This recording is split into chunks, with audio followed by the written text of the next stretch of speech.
Welcome, good morning, good afternoon. If you're watching this is the video for your asynchronous day assignment.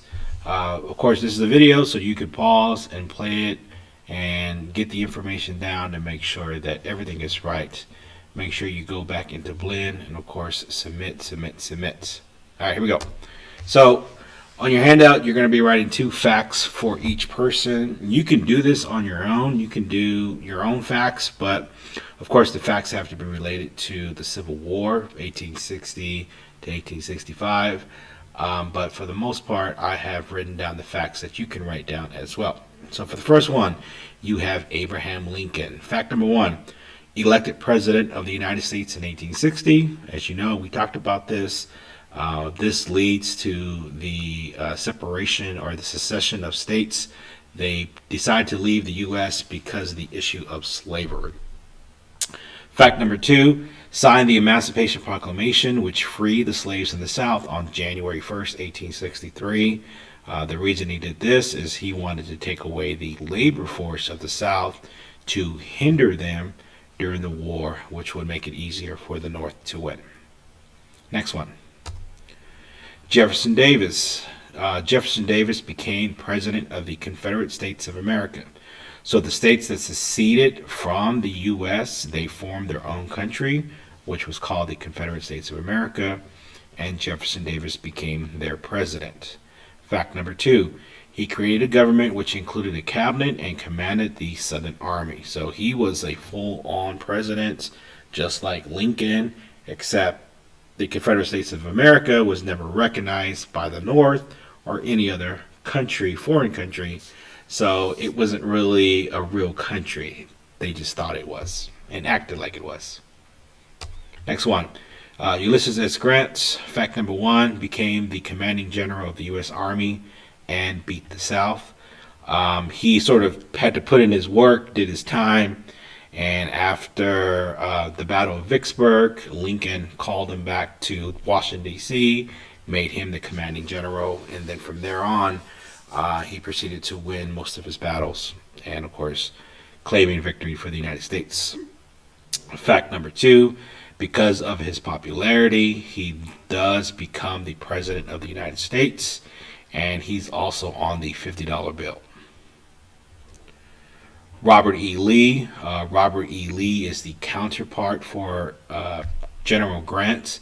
Was the commanding general of the Confederate Army. He was the leader of the Army of Virginia, which was his home state. Fact number 2, he ends up surrendering to General Grant to end the Civil War. William Sherman. William Sherman is like one of my favorite generals to talk about. He has a reputation of just winning his battles, and he is sent from Vicksburg. He takes over for Grant, and they march to Georgia. Once they get to Georgia, they capture the city of Atlanta, and he is then told to remain in the South and march through Georgia. So General Sherman completely burns down Atlanta and leaves this path of destruction all the way to the Atlantic Ocean. As commanding general, he takes on several, he liberates many slaves, and these slaves begin to follow Sherman. Sherman gives what's called Special Field Order Number 15, which promises to give land from the federal government to the freed slaves. This never happens, but it's something that's often referred to as 40 acres and a mule, which we'll talk about later.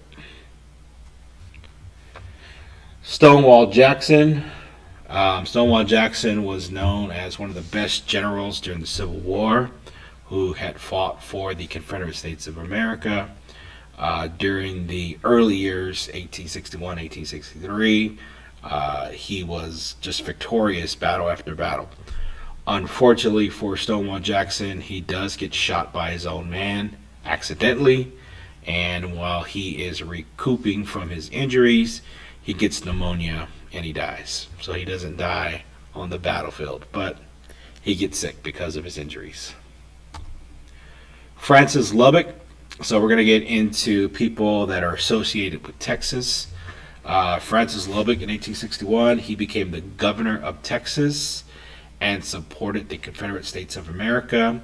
The reason he is governor is because Sam Houston was ousted from the position and Lubbock became governor. After his governor term ended, he joined the Confederate States of America because that is what men were required to do.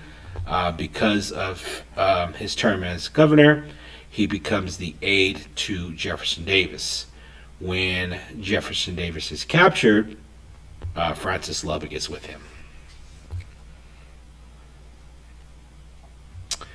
John Bell Hood. John Bell Hood became a Confederate Army officer out of Texas and became the youngest general of the Civil War.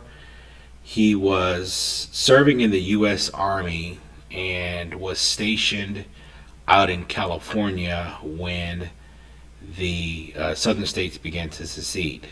He is in Texas and he decides to join the Confederate Army through Texas. Fort Hood in Killeen, Texas is named after him. John H. Reagan. John H. Reagan was actually a congressman from Texas. He was in the U.S. Congress, and when Texas seceded, John H. Reagan resigned.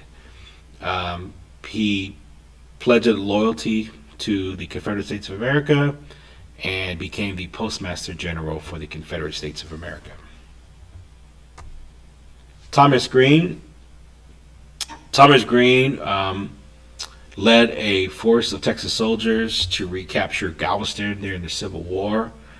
He was part of a much bigger plan, but gained a lot of success from this. Unfortunately, after that, he was killed. Thomas Green County is named after him. John Magruder. After poor leadership during the Civil War, Magruder was actually sent to Texas to control the western part of the Confederate States of America. While he is in Texas, the United States Navy captures the island of Galveston. So of course Magruder plans to recapture Galveston, comes up with this very successful plan, and they're able to recapture the island and break up the U.S. blockade that prevents them from receiving goods in Texas. And then we have Sam Houston. Sam Houston was nominated to be a presidential candidate in 1860. We just talked about this. He does not win his election, so he does not become one of the final fours. When Texas decides to secede, Houston refuses to take an oath of loyalty to the Confederate States of America, and he was removed as governor. As we remember, Sam Houston believes that joining the Confederate States of America is a mistake, and that partaking in the Civil War was going to have a heavy loss to Texas. Of course, he was right. So that's the end. Hopefully you're having a good day off, working asynchronously. If you have any questions, please email me, and of course, submit. All right, guys. See you later.